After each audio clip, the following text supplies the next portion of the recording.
is the Make Sierra Leone Famous podcast.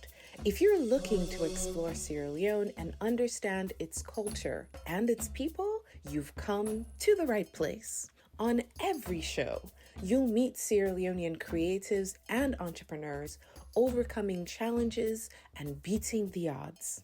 They are artists, filmmakers, musicians, chefs, writers, storytellers, and designers leading Sierra Leone's orange economy, both at home and from the diaspora. I'm your host, Vickie Remoe, journalist, entrepreneur, and community builder on a mission to expand Sierra Leone's presence on the web. Hashtag Make Sierra Leone Famous. The other voice you'll hear on Make Sierra Leone Famous is sound engineer and producer Frankvin Bob McEwen at VRNC Marketing Company in Freetown, where this show is mixed and mastered. Now, make the show begin. Before a child is born, the last thing the child chooses to come to this world is its ori, its head. In other words, its talent, its gift, its tool to come and walk this earth, to serve the earth. That's the last thing that child chooses.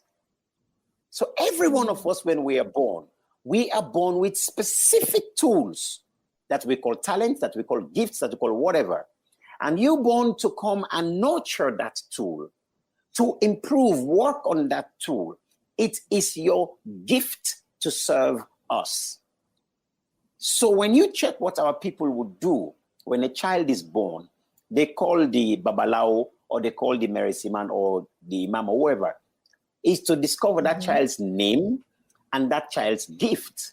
It is the community's duty to now nurture up that child, to help that child become aware of its talent, of its gift, of its tool. Today, I am very ecstatic to have with me on the show someone who every time I watch one of his performances, be they virtual or always virtual. I haven't yet been opportune to see him live, but every time I watch one of his performances, he just like transfixes me. It's like mesmerizing. And he is able to take his audience on any kind of emotional journey, back into time, forward into space. Like it doesn't be time-space continuum, like he just disrupts it with his words.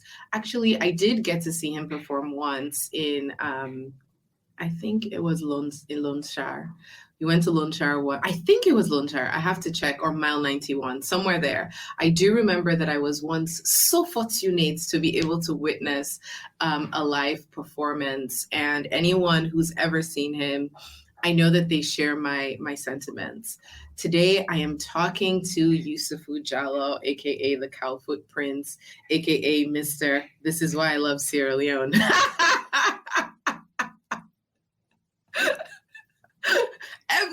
Every day on the social media, he's just there. This is why I love Sierra Leone. This is why I'm like, hey, my brother, I want to go blow small. Usifu, welcome to the podcast. How are you doing? I am great. I feel like a mosquito in a nudist camp. If you can only imagine, that's how I feel right now. It's like, what we're going to be talking about, being on this podcast is a great opportunity. And there's so much to talk about, so much opportunity here to talk about issues that are so important. I don't even know where to start first. So that's the mosquito in a nudist camp. That's how I feel right now.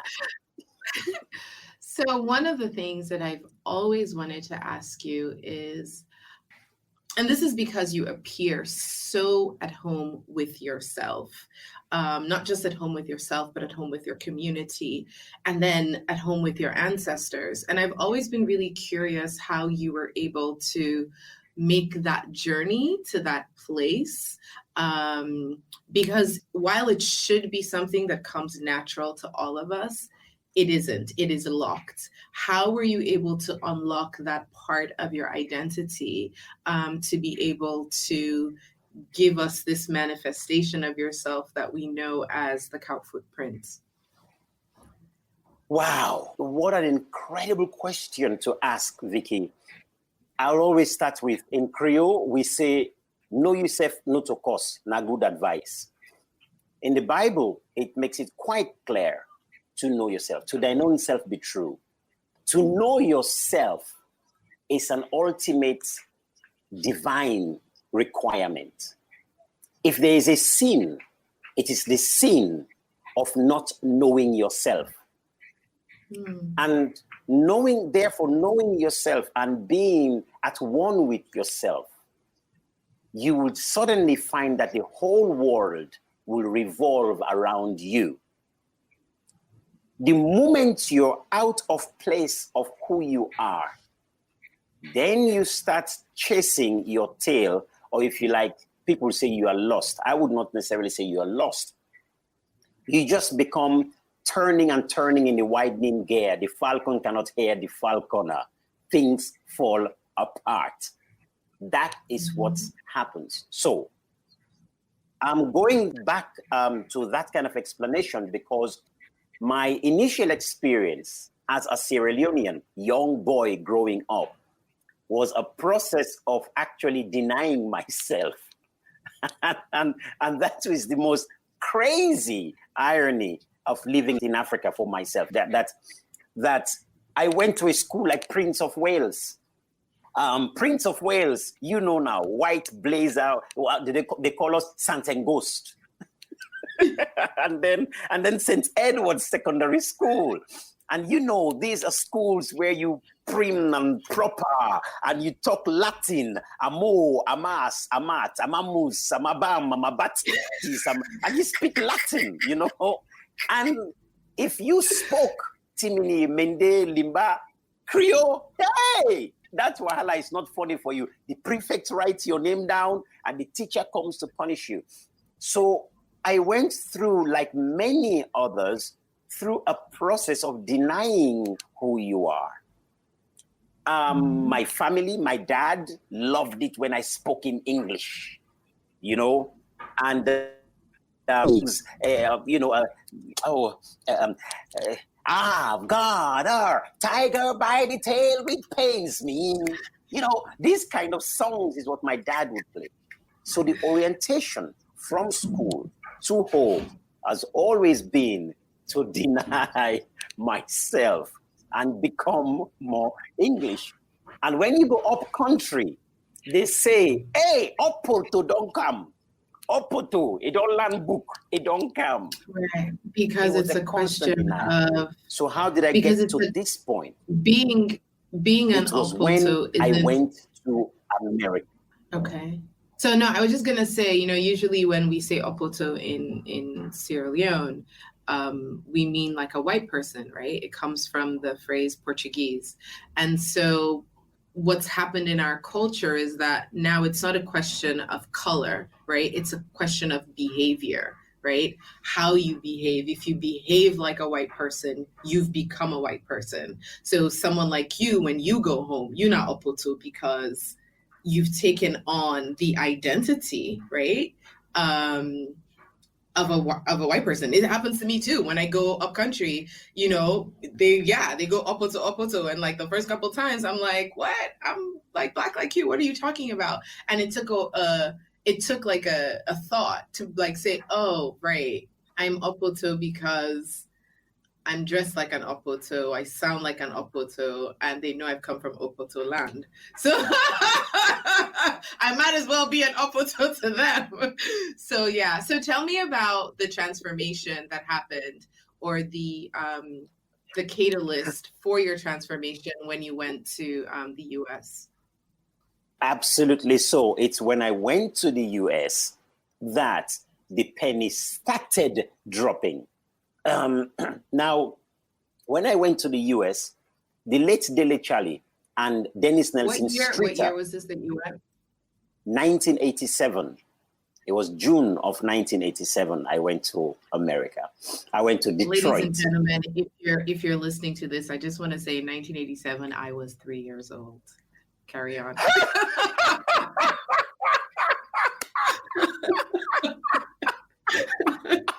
Just to be clear, I was 3.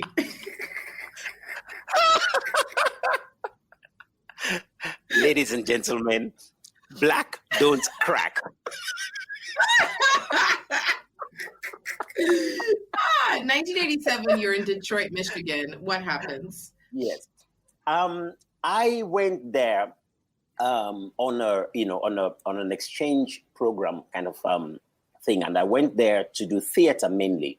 And my mentors here was both Dennis Nelson Streeter and the late Dele Charlie, and also Charlie Hafner. But Dele Charlie and Dennis Nelson Streeter gave me a little tiny drum, and they gave me a ronco and ronco trousers. So I got there, and during my audition in the drama school, I, of course, did a traditional piece, and I was tops in the whole class. Now, it surprised me because as ambitious as I was, I've always thought that, man, we got to do the break dancing, we got to do the body popping and all those, those things that, it was the years when the Americans, they carried the boombox. It was the time of LL Cool J. I need love. Mama said, knock you out. I gotta leave, though.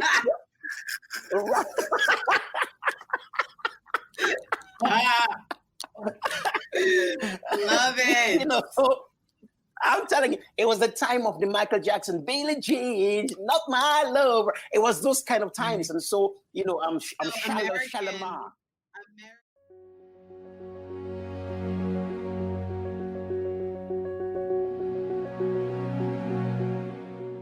The Make Sierra Leone Famous podcast is made possible by .Blue. With its certified air freight service, .Blue is the easy and affordable way to ship to Salone from the US or from the US to Salone. No need to wait till someone is going home. .Blue will deliver your next package to Sierra Leone in 15 days or less. To ship with .Blue, contact us on WhatsApp on +1 240 460 2056 or +232 88 313 330. In Sierra Leone, you can find our office at 17A Wallace Johnson Street in Freetown. Fly and go with .Blue. We go deliver for you. DOTBLEU.com.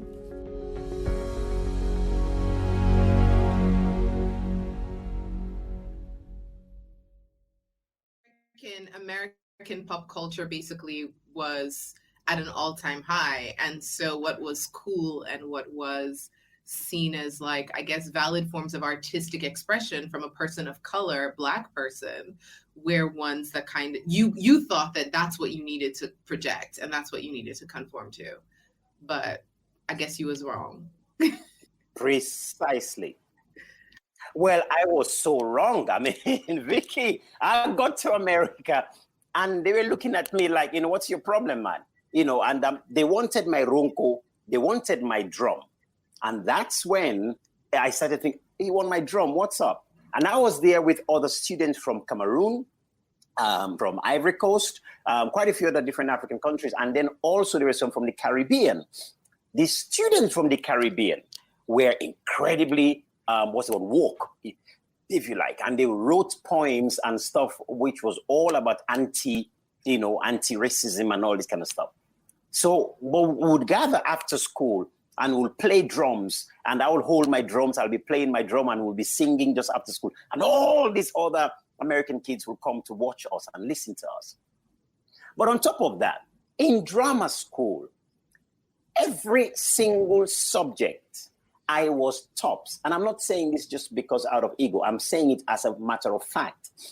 I was right on top of it all. Drama and movement, stage combat, speech, delivery, everything. I was tops. And I said, what's the matter with these people? Can't they simply walk and talk and eat and dance? This is simple. What's your problem? They just can't do it. And my drama teacher, he came to me one day. He just looked at me and says, Yusuf, you just got it, man. You just seem to get it. Then I started understanding the value of what Dele Charlie and Dennis Nelson Streeter and Charlie Hafner had embedded in me while I was going to school and then while I was at Tabule Theatre. Then I left America, came to England. In England, I thought, I left this bata business. Right now, I want to become a lawyer. And I wanted to become Not a lawyer. Oh, Usifu. Oh, wow. You mean instead of Cowfoot Prince, we'll be talking about Usifu Jalloh Esquire? Oh, God forbid. God forbid. Never. Oh, can you imagine talking about my love? Why? Oh, Usifu, please. What would have been a travesty. But this is the thing, Vickie, that subliminally, we have been conditioned so much to be anything else other than ourselves.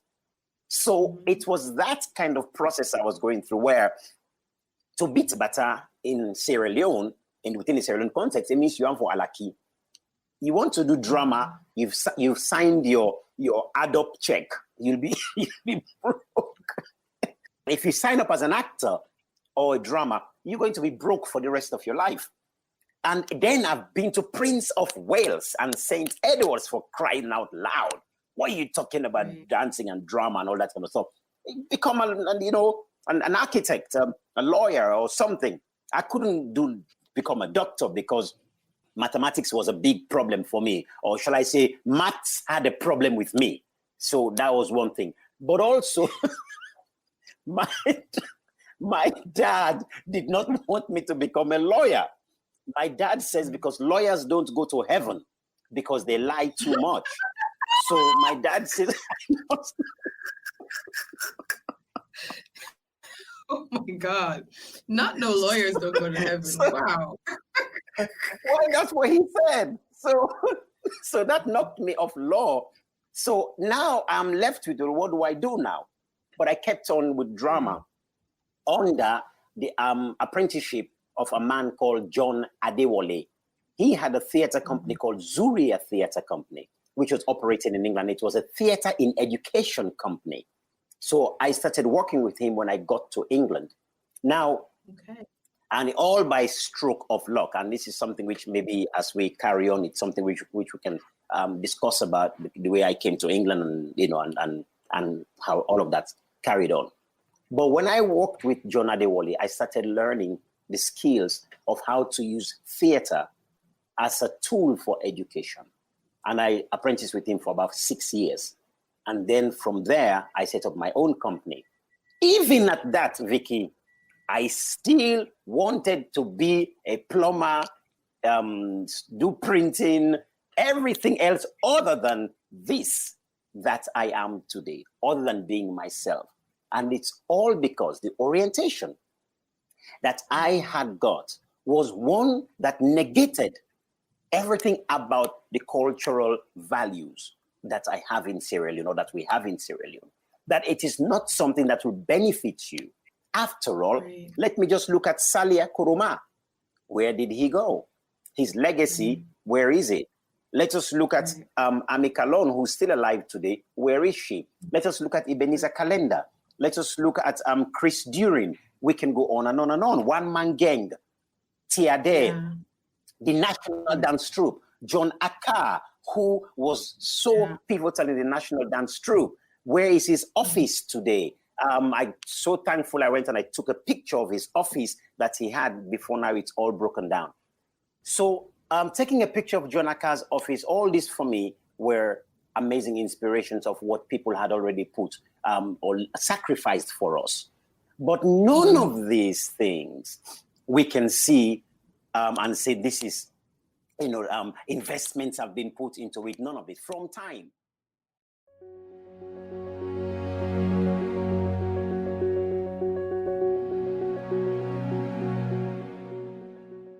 The radio broadcast of the Make Sierra Leone Famous podcast on Radio Democracy 98.1 is made possible with a generous grant from the Asma James Foundation.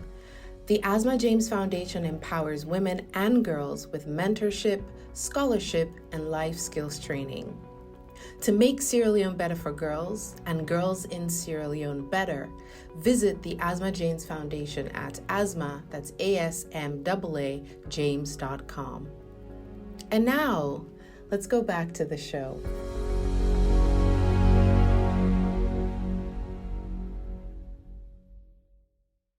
So therefore, me taking this on and saying I'm going to do this is either, I'm a sucker for poverty and punishment, or I decide, I'm just a fool, basically. Now, so I had that subliminally running through. A lot of insecurities. Now, from those insecurities, I was like, look, I'm not going to do this, continue this thing. I've got to really get another profession. I've got to do something that will bring in income.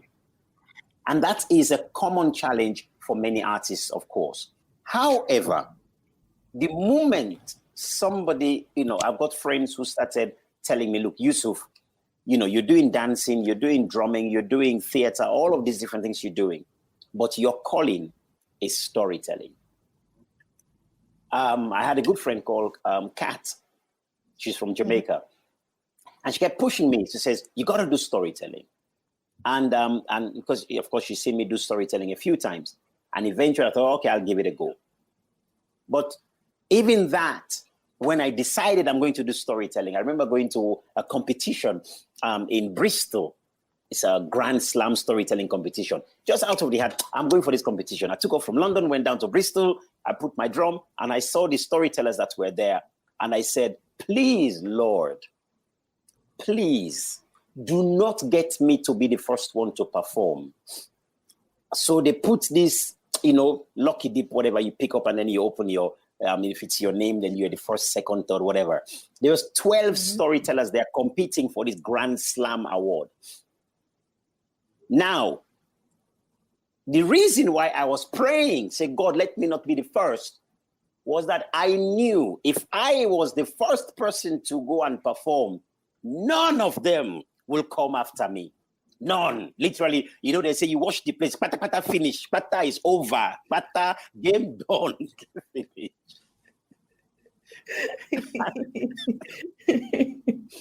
And we picked the lucky dip, opened it. I was the first one to perform. Game over. Right, of course. So yeah. So basically, from there I started developing confidence. But more to that question is that even though I went through this, there was tremendous insecurity in me about being an artist, being a storyteller, and a performer. Now I wanted to improve my career.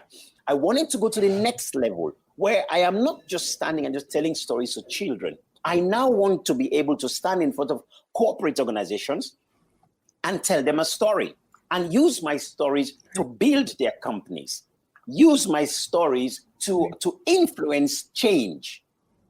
To get to that level, life asked me a few questions. One of the prominent questions life kept asking me, Yusuf, who are you? And I had to answer that question. Who are you?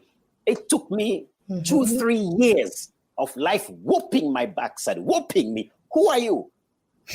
Now, Vickie, I remember doing an interview for Time magazine. No, Newsweek, not Time. Newsweek magazine. And the lady asked me, who would you say you are?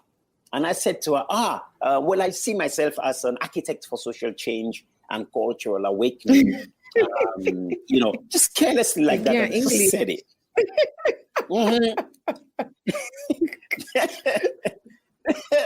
Then she said to me, Vickie, hold on. Stay. Let me write that one down, please. Say it again, please. And I said it again, and she wrote it down. The magazine was published, beautiful, and so on. One morning I went out when life was whooping my butt. This is over a year to two after this publication. And then I was out on the morning for my usual meditation. Every morning I love going out just to meditate and think and plan, and people might say prayer, but for me I just call it meditation, to be with me. And this question came, who are you? And then I started thinking, Yusuf, a friend of mine once told me, find what you enjoy doing, then find somebody to pay you for doing it. Then I asked, well, what do I enjoy doing? Obviously, what I enjoy doing is storytelling. We will be right back after this short break.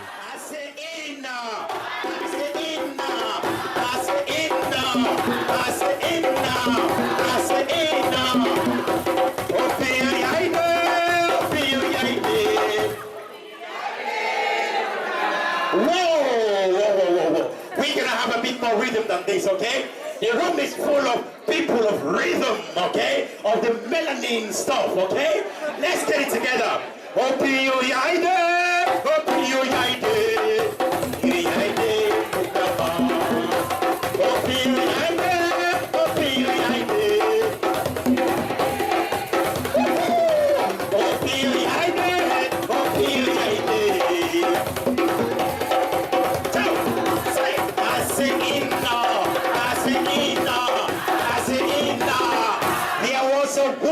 There was a woman, and this woman, she said she wants to be known. She wants to be known as the kindest woman that ever lived. She wants to be known as the kindest woman in her village. But not just her village. She wanted to be known as the kindest woman in the whole. Not just the world. She wanted to be the kindest woman in the whole. Not just the universe. She wanted to be the kindest woman in the whole. Not just the planet. She wanted to be the kindest woman in the whole. Not just the galaxy. She wanted to be the kindest woman in the whole. I say, I want to tell you a story. And this woman, every single day, she will take a loaf of bread and she will cut the bread nicely open, and inside the bread she will put some lovely abobo. She will put some lovely plantain. She will put some lovely cassava. She will put some lovely jakato. She will put some lovely everything kobo and wrap it up nicely. Marinate it very, very nicely with some chicken curry. And we'll take it. Place it by the window. As she placed the bread by the window, a hunchback man was passing by. And the hunchback man, he saw the bread. He took the bread. And without saying thank you, without saying oh Ali, he walked away, saying, the evil that you do will come back to you. The good that you do will come back to you. That was Usifu Jalloh performing live at the Jazz Cafe in London. And now, let's head back to the Make Sierra Leone Famous podcast. How old were you when you were having this, and when you had become aware that, yes, you had a gift, and now you are in the UK and you're like, oh, right, I'm telling stories. I'm like doing things in this field. I think I can do it. People are starting to like see me and respect me for this, but I still don't know who I am. How many years had passed when you stayed in that place of like, you know, basically like a lack of self-awareness, basically? Yes. I was in that mode for about 25, 26 years, thereabout. And then the awareness. Wait, what? You were in that for how long? For 25 to 26 years. Stop it. Not lie. Yep. Basically, Vickie, I was like a dog trying to meow like a cat. So you spent 25 years just basically trying to look at yourself in the mirror and say, I'm a storyteller. and I'm the Cowfoot Prince. It took you 25 years to undo the damage of, I guess, the post-colonial education project, native education project, right? Which is what happens when you go to schools like, well, I don't know if it's changed now, but, you know, scholarization in Sierra Leone and much of the continent where that haven't dealt with the neo-colonial education agenda to civilize the native in the independence period. If they haven't addressed that in the education, then usually what happens is they just continue, right, to make white masks blackface. And so, because that's what I hear when you're talking, this idea of like, because when you went to school and because when you looked around society in Sierra Leone, there were so few cultural icons. There were so few cultural entrepreneurs. There were so few people in the cultural arts that you believe that there was no respect or dignity or value in being a cultural performer. And so you held a lot of shame, even though you were really talented and the world is telling you, hey, you're really talented, you're brilliant, like take it and run, and you're doing well. But in your mind, you're thinking, this is not a dignified way for me to earn a living. Let me try to see if I can be a plumber also. Let me try to see if I can do everything else beyond this thing which God has blessed me with, because, you know, it's not respectable, right? And I think the respectability we're looking for is more so from the Sierra Leonean side, right? So because you were in the UK, it was already recognized and the US was recognized. But from like your Sierra Leonean persuasion and orientation said to you, this is not a respectable and dignified thing for you to do with your life. It took you 25 years, basically, of struggling to find yourself. Is that what you're telling me? That's exactly what I'm telling you. 25 years.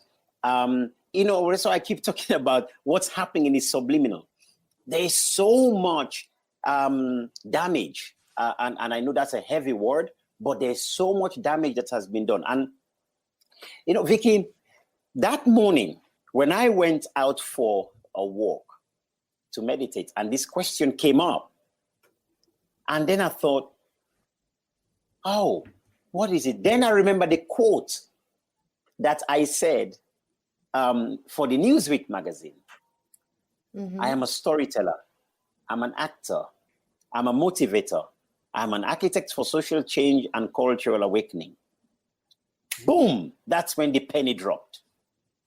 Vickie, I ran home that morning. I ran home so that I don't forget it, right? And then I went and wrote it down. Who are you, Yusuf? I'm a storyteller. I'm a motivator. I'm an actor. I'm an architect for social change and cultural awakening. Who are you, Usifu Jalloh? I'm a storyteller. I'm an actor. I'm a motivator. I'm an architect for social change and cultural awakening.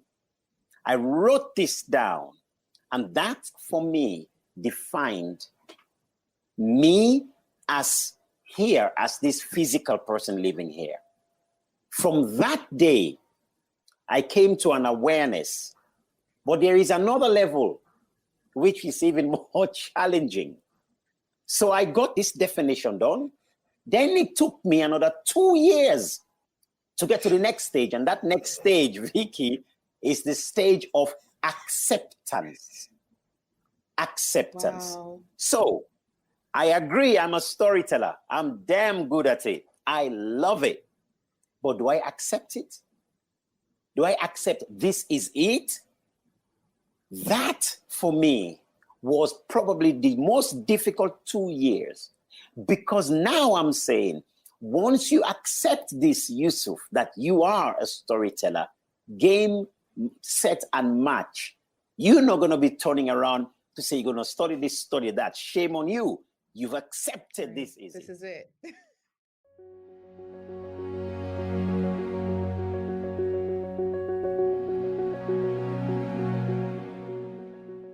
We will be right back after this short message from our brand partner, the Dollhouse Boutique. The Make Sierra Leone Famous podcast is supported by the Dollhouse Boutique, an American household brand for one-of-a-kind fashion and bespoke creations.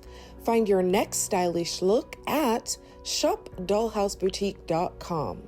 We have stores in Baltimore, Maryland, and Los Angeles, California, showing the best of local designers. Our first international fashion boutique opens in Sierra Leone in 2022. Until then, find us on Instagram at dollhouseMTVernon. That's dollhouseMTVernon. And now, make we go back to the show.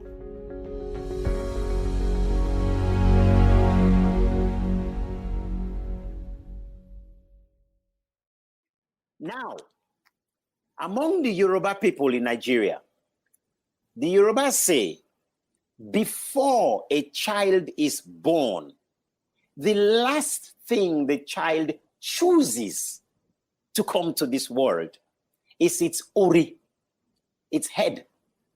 In other words, its talent, its gift, its tool to come and walk this earth, to serve the earth. That's the last thing that child chooses. So every one of us, when we are born with specific tools that we call talents, that we call gifts, that we call whatever. And you're born to come and nurture that tool, to improve, work on that tool. It is your gift to serve us. So when you check what our people would do when a child is born, they call the Babalao, or they call the Merisiman, or the Imam, or whoever, is to discover that child's name and that child's gift. It is the community's duty to now nurture up that child, to help that child become aware of its talent, of its gift, of its tool to work. Now, but we have an education system that generally denies you that talent, because the streams of education within Africa, within Sierra Leone, is so narrow that all the many skills that people have is nothing, it's negated. Whether you're a carpenter, whether you're a plumber, whether you're a good mechanic, and so on, or it's negated. You gotta be this other, whatever academic stuff that they put there. And the arts is bottom of the pile in all of this. So we're in a position where somebody like the great Bonnie Mac, my sweetie, my sugar, my baby, my lover, so Vickie, let me hold you, let me love you forever, oh yes. Now, somebody like that played such a music and still did not get the amount of royalties that he's supposed to get, the amount of wealth he's supposed to get for that song.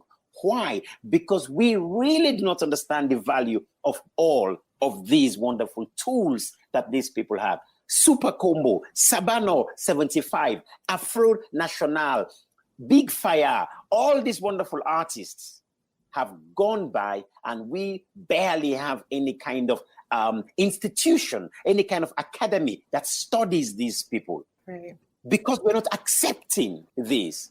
I went through that part of acceptance, but the day when I accepted I am a storyteller, that day, the whole world revolved around me. And what do I mean by it revolved around me, Vickie? What I mean is this. Because I know, I accept, I am a storyteller, suddenly, every single use of stories appeared to me, came to me. You put me among doctors, I will tell you a story about healing. Put me among environmentalists, I will tell you stories about the environment. Put me among architects, I will tell you stories about the importance of architects and maintaining our environment, blah, blah, blah, blah, blah. Put me anywhere, put me among bankers, and I'll tell you stories about the importance of banking and so on. Because now, I now know my tool. And I now know how to use my tool in any environment. For example, Vickie, if you have a hoe right now, you're good at working with a hoe in a farm, and you see a snake along the way, are you going to use the hoe to start digging, or are you going to use the hoe to whoop that snake? if you're brave enough. All right. It's not a word. I know how You're to gonna do what use you're my gonna tool. do. Exactly. Yeah, I know how to use I my tool totally in understand. every circumstance. That is where I am at. Okay, so you took a quarter century basically to become Usifu Jalloh, the storyteller, the performer, and the change maker, to basically finally accept, like, okay, this is my gift. And one, I recognize that I have this gift. Two, I accept the gift. And three, I'm now going to use this gift as my tool to impact the world.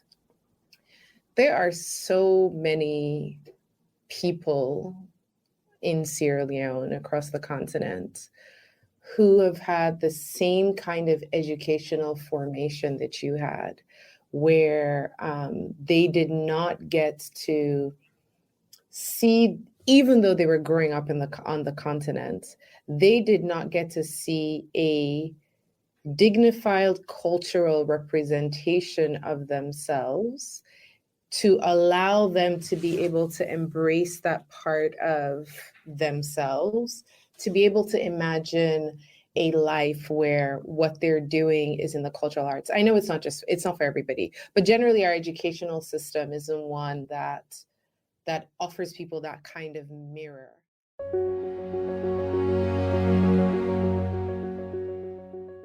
Like what you hear? Don't forget to leave us a review. Your reviews make it easier for others to find this podcast. Don't forget to share it with your friends and family.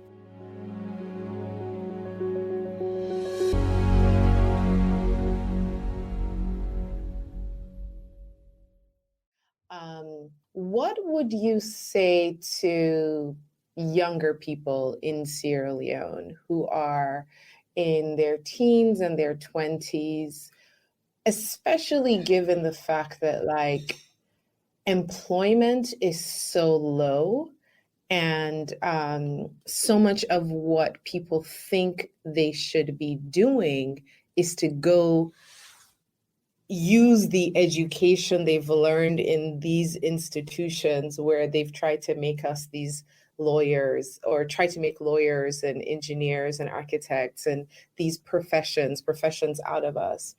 Coming out of those kinds of educational institutions, coming out of FBC, to live in a society that may not necessarily have the opportunities they told you you would get once you got an education. How do we get these individuals, young people, to be able to start thinking back on this question, reflect on this question of identity, and then make a connection between their identity, their heritage, and to be able to get to where you are, which is to then create a vocation, create a job, create an identity, create value, using their culture. So then they create opportunities for themselves, they can make an impact, and also they can basically continue the job of rebuilding and reconnecting us and our ancestors, us and our heritage. Because I think the power of the work that you do is that you are a medium that allows those of us who haven't made the journey that you have, anybody who watches you perform, who's an African person, you're a medium to connect them to their heritage. There is an awakening, there is a recognition, whether it's in your diction, your expression, it's the story itself, your facial expression, your delivery, the everythingness of your performances allows us to kind of go to your home, right? That place where you are at home with yourself, at home with your community, at home with your ancestors and your heritage. We get to access that.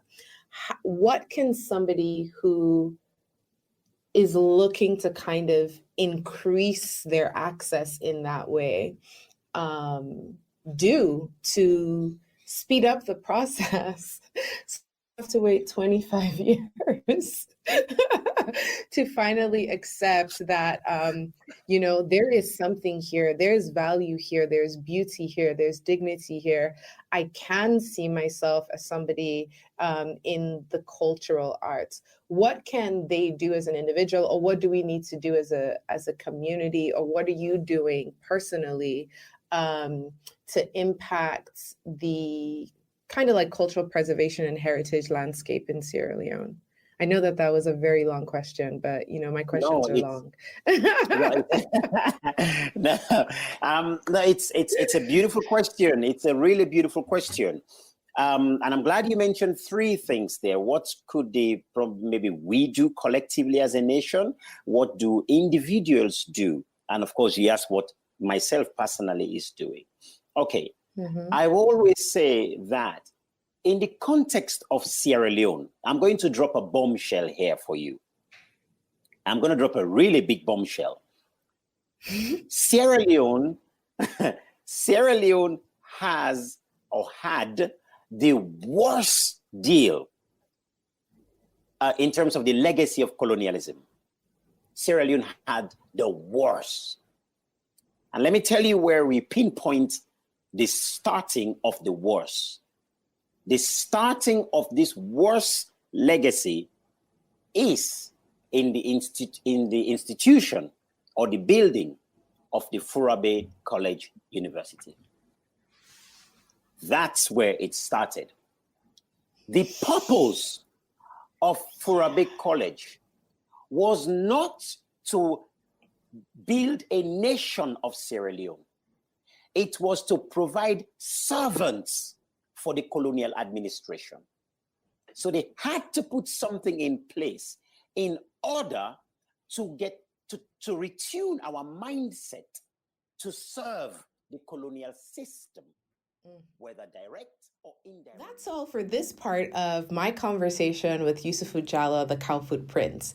On the next show, Usifu and I discuss how Furabe College robbed Sierra Leoneans of their cultural identity and how he's using the National Storytelling Festival to help young people find and embrace their heritage. Thank you for listening to the Make Sierra Leone Famous podcast. Until next time, ta-ta!